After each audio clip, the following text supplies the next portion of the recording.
कागज चाहिए। बेटी की सुरक्षा के लिए मजबूर होकर बिन्नी के पिता रॉबर्ट को उसकी बात माननी पड़ी। सौदा होते ही बूढ़े ने बिन्नी का ठिकाना बता दिया और रॉबर्ट तुरंत लोगों को लेकर बेटी को बचाने निकल पड़ा। दूसरी ओर जेसी का परिवार सामान बांध कर कहीं और जाने की तैयारी कर रहे थे। उस समय जब जेसी और बिन्नी एक दूसरे से विदा ले रहे थे, बूढ़े आदमी अचानक वहां आ पहुंचा। सब डर गए और डरने की बात भी थी क्योंकि बूढ़े को उसके सारे राज पता थे। असल में उसकी दादी मानसिक अस्पताल में काम करती थी जहां मायरस की पत्नी भर्ती थी। दादी ने ही उसे झरने और उसकी लंबी कहानी के बारे में सब कुछ बताया था। जेसी के पिता ने उससे पूछा कि वह आखिर चाहता क्या है। बूढ़ा बोला, मुझे झरना का पानी चाहिए, अगर मैं इसे पी लूं तो मैं अमर हो जाऊंगा, सब कुछ मेरे बस में होगा। जेसी के पिता ने इनकार किया तो बूढ़े ने तुरंत पिस्तौल निकाली, बिन्नी को पकड़ लिया और जेसी के दिल पर सीधा गोली चला दिया। लेकिन कुछ ही देर बाद जेसी बिल्कुल ठीक खड़ा हो गया। बूढ़ा हैरान रह गया, उसे अब यकीन हो गया कि दादी की बात सच थी।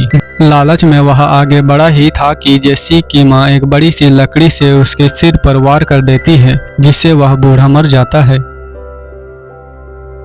जेसी की मां वहीं बैठ गई, पछतावे और दर्द से डूबी हुई। उसे कभी नहीं लगा था कि अमरता की चाह किसी को इस हद तक पहुंचा सकती है। तभी बिन्नी का पिता पुलिस के साथ वहां आ पहुंचे। हालात गंभीर थे। जेसी और उसका भाई जंगल में भागते हुए निकल गए, जबकि उसके माता पिता पीछे रह गए। बिन्नी बार बार पुलिस को समझाती रही कि वे लोग अपहरण करता नहीं है, लेकिन पुलिस बोले, एक आदमी की मौत हुई है, किसी को तो जिम्मेदारी लेनी ही होगी। इसका मतलब था कि जेसी के माता पिता को फांसी दे दी जाएगी।